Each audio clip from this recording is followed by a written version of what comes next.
Good evening, hello and welcome to this edition of Startup Central. I'm Nantha Rai in New Delhi, working from home. This is the only show of its kind on Indian television dedicated to startups, technology, innovation, disruption, entrepreneurship. And today we've got to you a food special, an F&B special, a dining out special. You couldn't have had a bigger disruption than coronavirus as India unlocks. What does it mean for the dining industry? I've got two very special guests with me. We're calling this the food special right here on ET Now on Startup Central. These are the two largest restaurateurs and two of the famous restaurateurs we have in the country, A.D. Singh as well as Riyaaz Amlani are joining us right here. Gentlemen, good to see you safe and healthy. Always a pleasure chatting with both of you. The first question is, have you opened for business? You are allowed to open for business in a lot of cities. Have you decided that it is prudent, a viable option to actually let diners start coming to your restaurants? A.D. Singh, I'll come to you first. Sure, Nantara. As you can see, Riyaaz and my mood is a bit sunnier today because finally the way back is on the table. Seems to be a light at the end of the tunnel. And from today, in most states in India, restaurants have been allowed to open. In Delhi, though it was only decided on Saturday, we did open our Japanese restaurant, Guppy, today. That's already open. And the reason we were able to do that was because we'd opened quite a few of our restaurants, like Riyaaz has as well, for delivery. And so they were geared up, systems and processes were already in place, teams were in place, vendors were in place. So we were able to open pretty much almost overnight.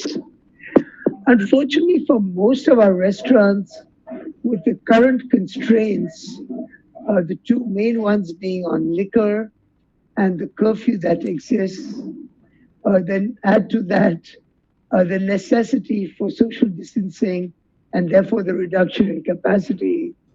We thought that I think most of us restaurateurs, the community, is finding it very difficult. We're bullish because we want to get started, we want to get people back, we want to start on the journey back. But it's very tough for us right now in June and July. And we're looking to all our regulars and customers, patrons to come back and show their faces and start enjoying being with us again.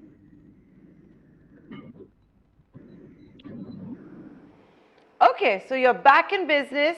You're feeling more sunny than before. Riyaaz, good to have you on the show. You agree with A.D. Singh over there? You're feeling better today. You open a lot of your restaurants. Pardon my bad pun. At social, you're going to have to be anti-social too. Hi, Nanda. Good to hear from you again. Good to see you again. Thanks again for having us on your show. It is a little bittersweet, Nanda, if I have to be honest right now.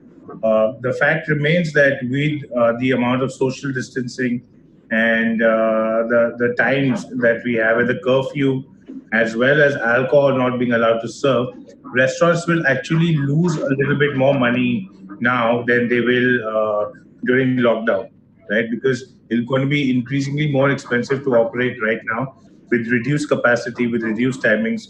Our sales will be 20% or in that vicinity of what it used to be. And we will definitely bleed money. But as AD rightly said, it is more important for us to kind of normalize the fact of eating out, right? It has to become normalized for people to gain confidence. At the same time, we have to go out there, we have to open up our stores, make sure that we learn from the protocols that are in place. We all have to adjust to the new normal. And the sooner that we can do that, the better.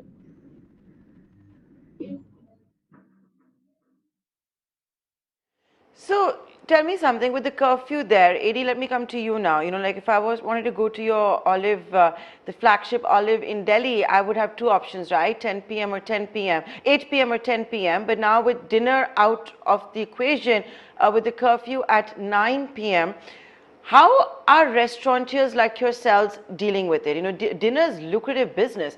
With that out of the equation, how are you supposed to work in the same way with the same number of employees, the same menu.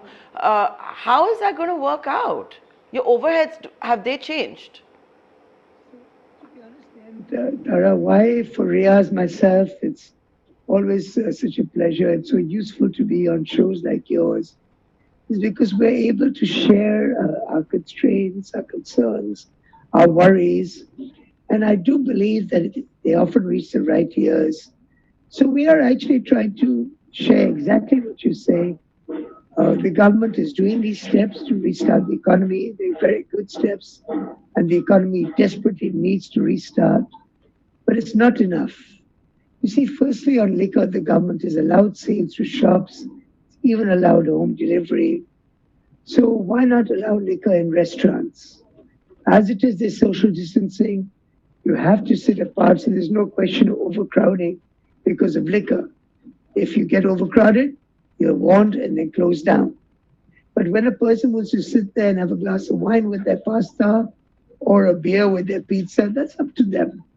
So that's a norm through the help we'd like to put out to the government to remove, like they've done by allowing us to open in so many states by now. And that will help restaurants as well. Curfew, I appreciate, is a larger law and order problem. We're not experts in that. Uh, and we would request the government to keep reconsidering that if that can be extended to normal timings. For business, it will be, of course, very critical. For most of my restaurants, the bulk of our business is at night. And so this is tough. However, it's interesting. We've got the statistics that through the lockdown, people have been ordering from aggregators their dinners about an hour and a half, 2 hours earlier than they used to eat earlier. Now, I don't know whether people have become healthier. I don't know what's behind it, but that's encouraging us for us. So we're hopeful that there will be a level of customers who are willing to come out at 7, have a 1 hour at our restaurants, and head home comfortably in time for the curfew. With many of our chefs also, we are looking and we've already tweaked some of our menus, trying to offer very good all-day offerings so that there is enough business for customers to come in through the day, enjoy being out, spend half an hour out, be social, see people, be seen, enjoy what they always do enjoy, and then get home in time even for curfew. That. So we're going to do our best, all of us, to create a safe ambiance for them when they come, keep it as Yeah. contactless as makes them comfortable. But very importantly, Nayantara, we're all working But also. for us to, I understand. Yeah, there is, of course, a larger law and order problem, like you said, but that's such a valid point also you've raised, AD, saying that why shouldn't you be allowed to serve liquor?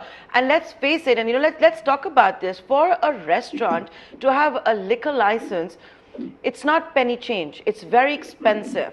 So Riyaaz, let me come to you. Have you got, and it's also a state subject. So Riyaaz, I want to ask you that given the fact that you can't serve the liquor at the moment, the very fact that you paid for excise licenses, what's the hit on a restaurant? Have you got any comfort from any state at all as yet that your liquor license is going to be extended, that they're going to stop the clock and there's going to be an automatic extension because of the lockdown? No, no, it's a complicated issue. The states themselves are actually, running out of money, and one of the reasons why perhaps they've hastened up the opening up process is because they do want the economy to get back on track. The economy has taken a big beating, and by getting business back on track, maybe they're hoping to resolve this. I agree with AD. It just does not make any sense for alcohol to not be served with along with the meal. But I guess perhaps it's more about the optics and less about any kind of medical reason. And we are hopeful that we're trying to get through to the governments, and we are hopeful that they will listen. And while we understand, like AD said, we understand the curfew hours. We are very keen that alcohol be allowed to serve because that's not going to change anything. Social distancing will be maintained. Customers will feel comfortable. They'll have a nice meal. They take, we had 1 hour of just being amongst people, even leading a semi-normal life. Although your restaurant experience is going to be far from normal, There will be a lot of safety protocols, and it might resemble visiting a clinic more than a restaurant. However, there's just no downside for having a glass of wine along with the pasta, just like AD Of said. course. So that's going to be, we are going to keep talking to the government. I don't know if And there's today's the first day. Today is the first day of the proper unlock. I don't know if you've seen any revenge dining out as yet. But Riyaaz, the other question I want to ask both of you, I'll ask you first. Just look at a large network of restaurants. My heart is also going out to those that can't offset it if they don't have too many of them, if they're not in the volume game. Think of a guy who owns one restaurant, it's his bread and butter, he's put everything in it. Have you seen, or has the NRAI been successful? That's of course the Restaurant Association body. What has happened with landlords? Have you guys been able to figure out at least to bring down that overhead of rentals? The fact is, whether it is fair or unfair, and I think that debate has been done a lot as well, you weren't allowed to fire any employees, you weren't allowed to cut any wages, so your wage bill stayed stagnant. You may have got some relief from the landlord. Now you may have to work with lower seating capacity just because it's the season of social distancing. I'm sure all of you want to reduce your overheads, and rent will be the largest one. How is that panning out? That's the eternal debate.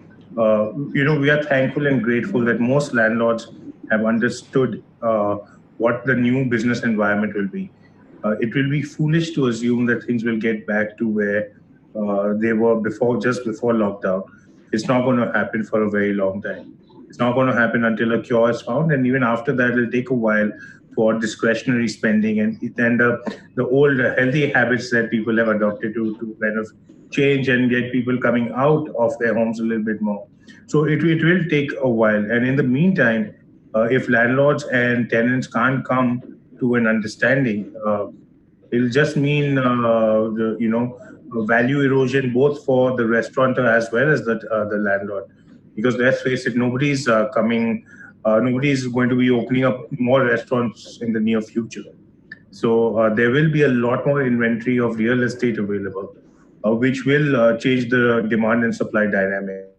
So I think that most landlords are beginning to see that, and they're willing to work as a partnership with their operators and tenants to kind of find a win-win, or at least a no loss situation. I'd like to add, Nanta, to what Riyaaz saying. Firstly, it's not the first time I've heard on interviews Carry on, Eddie. that it must be so difficult for the person owning one restaurant, so much easier for us because we've got scale. To be honest, Nanta, it's the other way around. The problems we have are compounded by, in our case, 31, and I think Riyaz's case, 50. And you have to realize that when you have many more restaurants, your problems are more. Even if some are doing well, some are not. So we have, I'd say, the same, maybe many more problems than the individual restaurant. Sometimes we look back nostalgically on the days when we just had a couple. It seemed so easy at that time. Having said that, I think companies like Riyaaz, myself, a lot of the flag bearers of the industry, we worked very hard to maintain good relations with our landlords. We're good tenants. We pay on time because we appreciate what's fair on both sides. As a result, so far, most of the landlords that we are talking to are being reasonable, are understanding our pain, and are offering what support they can. We're also not being unreasonable. We understand that it cannot be just a win. For us, it should be a win-win for everybody. But we need to hold hands to get through this, otherwise it's not going to happen, and both will lose. Lastly, on the wages side, what you said, yes, that there was a circular at the end of March, which was impossible, frankly, for employers. But the government saw through that, saw its own wisdom, and revised that. So now the government has allowed employers to work with employees as the businesses can manage. So that's a load that has not been imposed on us. You have to realize that, Nayantara, for Riyaaz, for myself, for most of us, our employees are our backbone. They're our pillars. We really nurture them and look after them. I personally look forward to our employees retiring from our company.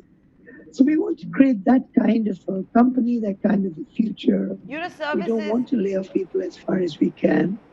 At least it's not been imposed on us that we cannot. And we're now trying to work out as best as we can.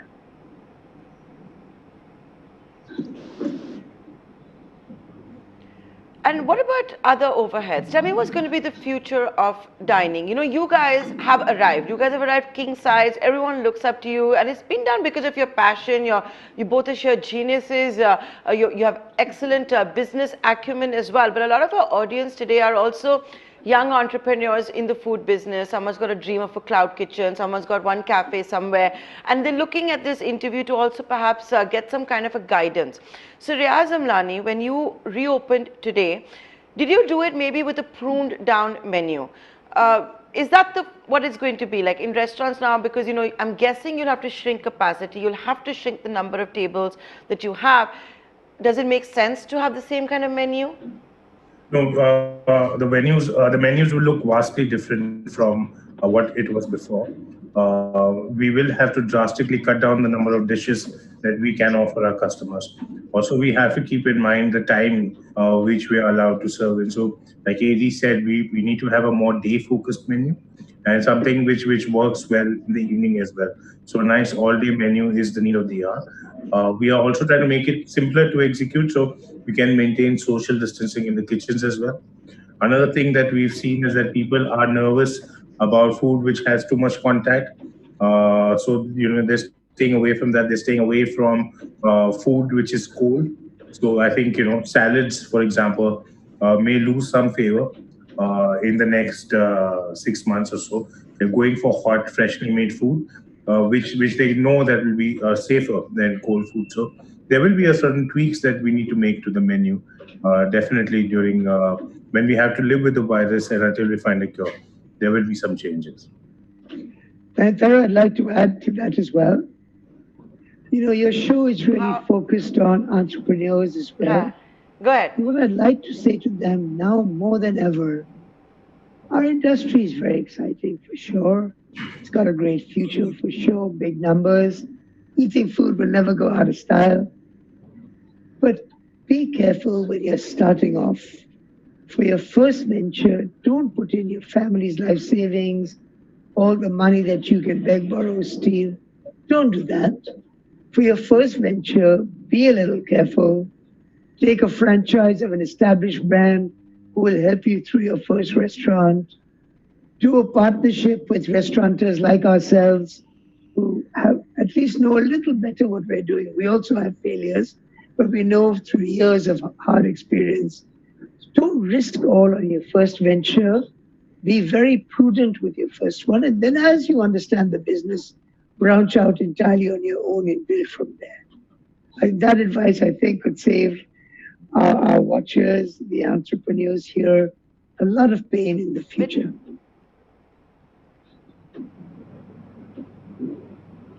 Adi, I know how particular you are, and would you actually be open to franchising when you may not have when you may not be able to be in charge of the quality control? Would you be open to that? And like you said, problems for you are far more and compounded simply because you have many more restaurants. So when you say this statement, how is someone supposed to reach out to you? How is this going to work out? So, as a company, we've resisted franchising for a very long time because we're, I'd say, an honorable company.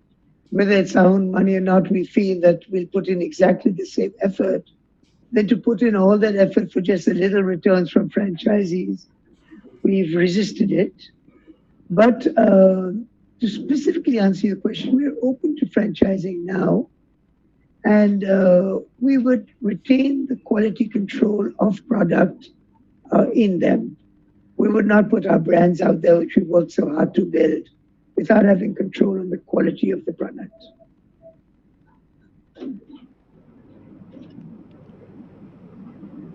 What about you, Riyaaz? Would you look at franchising? Is that the way to go post-COVID? Is that going to be the future of the F&B industry? Asset light, rather lighter on assets. It's not asset light per se. So, Nandana, I think it's going to be very interesting. The future is going to be very, very different from the past in many ways. And one of the ways which we feel is that the tenant operator relationship is going to change very vastly. I think everything is going to move towards partnerships. I think landlords who are looking to get the maximum yield for their properties will increasingly turn to partnership models because that's the only way they will get higher yields because the rentals are definitely going to go in for a correction. So it's all going to be about partnerships, and whether you call it a franchise or you call it a joint venture or a business collaboration, I think the future belongs to partnerships. And these partnerships will come in various forms. And we just have to be very, very open to a new form of association, which could be franchising, it could be joint ventures, it could be collaborations, it could be profit sharing arrangements with landlords, it could be revenue sharing arrangements with landlords. But there's going to be a whole new universe, and the future is going to be about collaboration. If at all, the retail business and the restaurant business, as we know it, has to survive, the old rules of the game will change. And I think the new rules will be better because it will be about a spirit of collaboration where the property owners as well as the operators will work much more closer together as well. So even a restaurateur, right, when he's going into a new market, he can definitely benefit from the expertise of somebody who lives, breathes, and really understands that market better. So, for example, today I got a call for Raipur, right, and they say that look, there's a huge demand for social. Can you come there? And I'm beginning to see that. I'm beginning to see B Town really, getting a spike in demand for which are largely seen as tier one or metro brands. But I think B towns are now slowly developing a taste for those kind of brands, and I'm seeing beginning to see a lot more traction happening from these places. So I think the future is going to be interesting, and I think something's got to give, and it'll be good.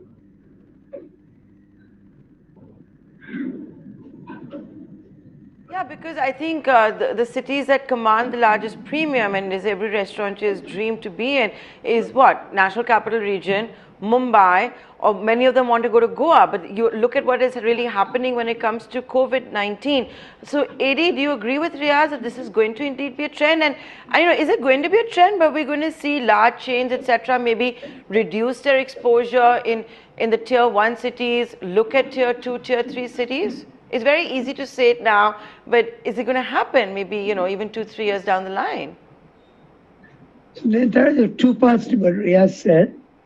One was that he sees in the future now many more collaborations, new structures, companies working together, people working together, much more than were ever before. That I totally agree with him. I think that is the best way forward. We all have to look to get out of this and move forward and grow through open minds, through new collaborations, new visions. So one, I totally agree with him on what he said there. Secondly, I just want to come in there. AD, I want to come in here at this one juncture. When you talk about partnerships, collaborations, I want to come in there because it just struck me that Riyaaz didn't specifically mention it, and all of you have had to look at it, whether it's do-it-yourself kits, all of you have done it, even Ritu Dalmia did it, for example, with pizza delivery, all of you have had to rely on home delivery during COVID-19. Is that partnership here to stay? Will you do it with the likes of Zomato, Swiggy, or is this something that all of you will have to do? Your own cloud kitchens, your own delivery networks? So, Nayantara, it's a hot topic. When the aggregators began, we were very encouraging. We felt they'd be great to work with, would help us grow our businesses. Over the last year or so, we've been disappointed. We felt that their business model is not only disruptive, but destructive to the restaurant business. It keeps us away from the reason for our business, our clients, and that just doesn't fly. And then the charges, the offers, the emphasis on deals and discounts takes away from what we all are about and where we need to go. So we've been talking with them, and I think, and I'm hopeful that during this lockdown, we've seen the emergence of many other options for us restaurateurs who would help us facilitate delivery. And I think seeing that as well, many of the aggregators are reviewing their own models. And I'm hopeful that in future, we can come to working with them on a model that is much more supportive to the core of our industry. And if they can, then I can see us working as partners for the long run for sure. Riyaaz, is home delivery here to stay forever? Has that been one of the biggest lessons also for COVID-19? And very quickly, because we're running out of time. Rather, I think we always knew that home delivery was going to be a fast growing segment. And I think full credit to the aggregator for helping, speed that up. But home delivery is not replacing the restaurant experience. Home delivery is replacing the home kitchen, right? So more and more people are choosing to order from outside to not cook at home. It's the same Uber model, right? It's actually cheaper to order food from outside every day than go into the supermarket, spend time, making those purchases, cutting, chopping, preparing, and then cooking, and maybe in some cases keeping a chef or a cook at home. And nowadays I've read somewhere that cooks are making more money than entry level MBAs. So I think that food delivery at home is actually replacing the kitchen. It's not replacing the restaurant. So it's not one at the cost of the other. I think both segments will grow and both will be different. But yes, food or ordering food in, for example, Singapore, the people have 70 meals originating out of home a month. And in India, that number is about 6 times a month. So I think we have a lot of headroom to grow. Yeah. Right. And with that, gentlemen, I'd like to thank both of you for taking the time out, for joining us right here on Startup Central. I know a lot of people were tuning in, young entrepreneurs are tuning in, looking for answers for both of you. We hope to do many more such series. Thanks, Riyaaz, as well as Adi. And with that, it's a wrap.